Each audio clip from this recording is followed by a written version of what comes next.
یہ جو شوزوں پہ اکثر لگ جاتی ہے اس کو آپ کیا کہتے ہیں؟ اس کو سر ہم سرائکی میں لدھڑی کہتے ہیں۔ اچھا یہ چپک جاتی ہے؟ یہ کپڑوں کے ساتھ، جسم کے ساتھ، جوتوں کے ساتھ جہاں بھی لگے تو چپک جاتی ہے سر، چھوڑتی نہیں ہے۔ پھر اس کو جب اتارتے ہیں تو پھر ہاتھوں کے ساتھ بھی چپک جاتی ہے۔ اچھا یہ کمال چیز ہے سر۔ بسم اللہ الرحمن الرحیم۔ ناظرین، میں اس وقت پنجاب کے ضلع بکھر کی تحصیل کلور کوٹ کے علاقے ہیتو میں موجود ہوں۔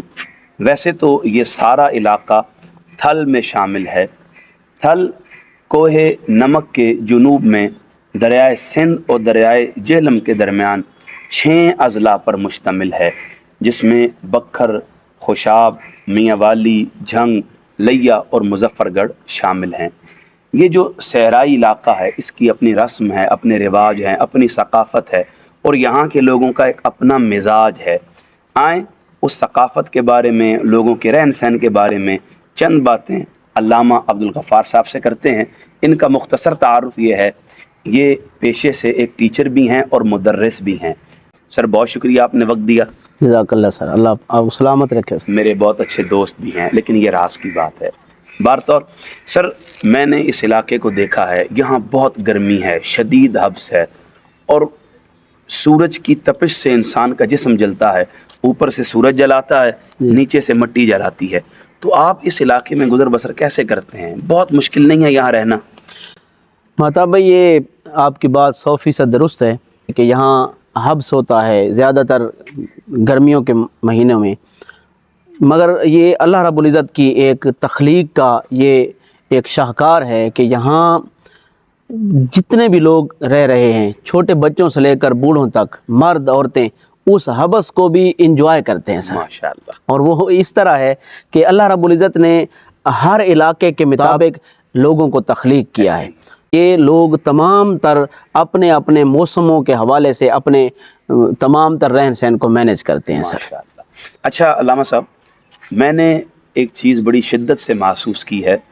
پانی اللہ رب العزت کی بہت بڑی نعمت ہے، لیکن آپ کا چونکہ یہ سارا علاقہ صحرا پر مشتمل ہے، یہاں تو پانی کم ہی دیکھنے کو ملتا ہے اور ضروریات زندگی بھی یہاں ناپید ہیں۔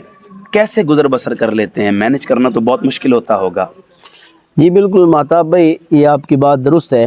یہاں صحرائی علاقے ہیں، یہاں پانی کی بہت زیادہ قلت ہے، مگر ہم اس کو مینیج کرتے ہیں اپنے جانوروں کے حوالے سے، اپنے بچوں کے حوالے سے۔ خود پانی کو ہم بڑی آسانی کے ساتھ ہم استعمال بھی کر لیتے ہیں اور اس تمام تر پانی کے حوالے سے جو قلت کا مسئلہ ہے اس کو ہم مینیج کر لیتے ہیں۔ لیکن آپ تو سمجھتے ہوں گے کہ یہ کتنی بڑی اللہ کی نعمت ہے، چونکہ یقیناً جن کے پاس یہ وافر ہے انہیں قدر نہیں ہے، جن کے پاس قلت ہے اس کی، یقیناً وہ تو اس کی نعمت کو اور اس کی اہمیت کو جانتے ہیں۔ یہ تو اسی طرح ہی ہے سر کہ جب کسی کے پاس نعمت نہ ہو تو اس کو پتہ چلتا ہے کہ اس کی نعمت کی قدر کیا ہے سر۔ واہ واہ۔ علامہ صاحب، ویسے تو آپ ایک ٹیچر ہیں، ہزاروں شاگرد ہیں آپ کے، اسکول اور مدرسہ دونوں نظام آپ سنبھالے ہوئے ہیں۔ کیا سمجھتے ہیں پنجاب کے دیگر دیہاتوں کے جو بچے ہیں اور صحرائی دیہاتوں کے جو بچے ہیں، ان کی ذہنی ساخت کیسی ہے؟ چیزوں کو پک کرنے میں دیگر بچوں کی نسبت ان بچوں میں کیا فرق ہے؟ یہ سر آپ نے بہت شاندار سوال کیا ہے۔ یہ صحرائی علاقہ ہے اور ذرا نم ہو تو یہ مٹی زرخیز ہے ساکی۔ واہ۔ اور یہاں ٹیلنٹ بہت زیادہ ہے سر۔ ٹھیک ہے۔ بچوں کے اس ٹیلنٹ کو نکھارنے کی ضرورت ہے سر۔ بہت سارے ٹیچر صاحبان ہیں، اچھے ٹیچر صاحبان ہیں جو بچوں کے اس ٹیلنٹ کو نکھار رہے ہیں اور بچے کافی سارے آگے بھی گئے ہیں سر۔ میں سمجھتا ہوں کہ ان دیہاتی علاقوں میں شہروں سے زیادہ ٹیلنٹ ہے سر، شہروں کی یعنی بنسبت۔ بچوں میں قابلیت ہے، بالکل ہے۔ والدین چونکہ اس معیار کی تعلیم نہیں رکھتے تو اس ٹیلنٹ کو نکھارنے میں ذرا مسائل مشکلات ہیں۔ پیش آتی بالکل ہیں۔ سر، ایسے ٹھیک ایسا۔ ہے۔ علامہ صاحب، باتیں ہوتی رہیں گی لیکن مجھے کچھ اپنے اس علاقے ہیتو کی خصوصیات کے بارے میں بتائیں، رسم و رواج کے بارے میں بتائیں۔ کیا سمجھتے ہیں کہ کوئی خصوصیت ہے بھی یا بس علاقہ ہی ایسا ہے؟ جی سر، چونکہ سر ہم پراپر ہیتو میں رہ رہے ہیں تو ہیتو شہر کی اور علاقہ کی بہت ساری خصوصیات ہیں جن کو میں شاید یہاں اس ویڈیو میں مکمل نہ کر سکوں، مگر 2 خصوصیات جو میں نے دیکھی ہیں وہ سر فہرست ہیں۔ وہ پہلی خصوصیت یہ ہے کہ یہ تمام تر علاقہ کے لوگ مہمان نواز ہیں سر، ماشاءاللہ۔ بہت زیادہ مہمان نواز ہیں۔ کسی بھی حوالے سے کسی باہر کے بندے کو، اجمی کو دیکھتے ہیں تو اس کی بہت زیادہ عزت اس کو اہمیت دیتے ہیں، قدر کرتے ہیں، مہمان نوازی کرتے ہیں۔ اور دوسری جو خصوصیت ہے سر، وہ یہ شگل میلہ کرتے ہیں، فریش منٹی کو اور انجوائمنٹی بہت زیادہ کرتے ہیں سر۔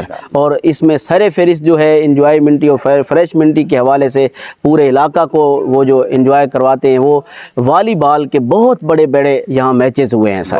والی بال کے میچز کروانا، اس طرح گھوڑ سواری کروانا، میلے کروانا، یہ ان کا یہ علاقے کی خصوصیت ہے، اور بہت ساری ہیں مگر یہ دو سر فہرست ہیں۔ یعنی ایک اخلاقی اعتبار سے مہمان نوازی بھی ہے جی سر، اور جسمانی فٹنس کے اعتبار سے کھیل کود بھی ہے۔ کھیل کود بھی ہے۔ ماشاءاللہ۔ علامہ صاحب بہت شکریہ آپ کا، آپ نے عزت محبت سے نوازا، مہمان نوازی بھی آپ کی اللہ دیکھ لی، سلامت رکھے سر۔ اور جسمانی فٹنس کے حوالے سے کھیل کود بھی دیکھ لیا، اور آپ کی محبت بھی ہم نے سنبھالی ہے۔ انشاءاللہ اللہ پاک نے چاہا تو یہ ملاقاتوں کا سلسلہ جاری رہے گا۔ میں صدقے دل سے شکریہ ادا کرتا ہوں، آپ نے اپنی مصروفیات میں سے وقت دیا۔